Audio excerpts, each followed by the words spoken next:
일본 정부가 신종 코로나 바이러스 감염증 유입을 막기 위한 명분으로 한국을 포함한 111개 국가로부터의 외국인 입국을 사실상 금지하고 있는 가운데 1차로 입국 규제를 완화할 국가에서의 입국자 수를 하루 최대 250명으로 제한할 방침인 것으로 나타났습니다.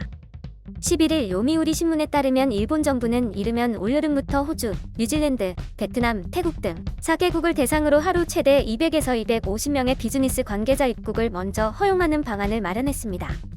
이 방안은 조만간 아베 신조 총리 주재의 감염증 대책본부 회의에서 확정될 예정입니다.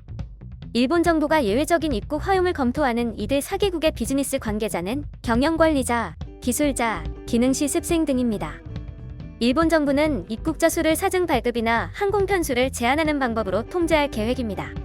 일본 정부는 이들 국가의 비즈니스 관계자가 일본 도착 후 PCR 검사에서 음성 판정을 받고 관련 기업이 동자적인 교통편 제공과 활동 범위를 한정하는 조건 등으로 입국 후 14일간의 대기를 면제할 예정입니다.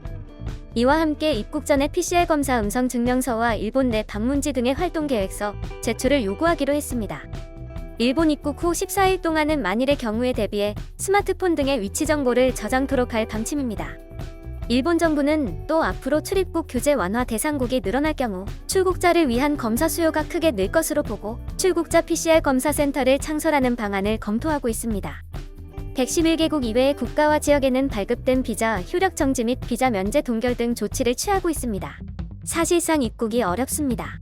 인도상 등의 이유로 일본에 입국이 허용될 경우에도 지정된 시설에서 2주간 대기해야 합니다. 자가 격리 조치입니다. 일본 정부는 당초 5월 말이던 규제 기한을 6월 말까지로 연장했습니다. 한편 모테기 도시미스 일본 외무상은 10일 중의원 예산위원회에서 입국 금지를 완화할 1차 대상국과 관련한 질의에 우선은 감염이 수습된 나라부터 시작할 예정이라며 그 대상의 중국은 염두에 두지 않고 있다고 말했습니다.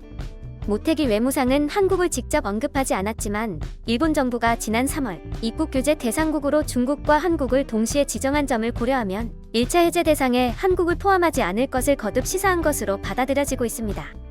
앞서 모테기 외무상은 지난 3일 강경화 외교부 장관과의 전화회담에서 일본 내의 감염 확산을 억제하는 것이 최우선이라며 기업인부터 상호 입국 규제를 완화하자는 강 장관의 제안에 부정적인 입장을 밝힌 바 있습니다.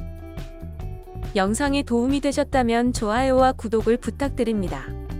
시청해주셔서 감사합니다.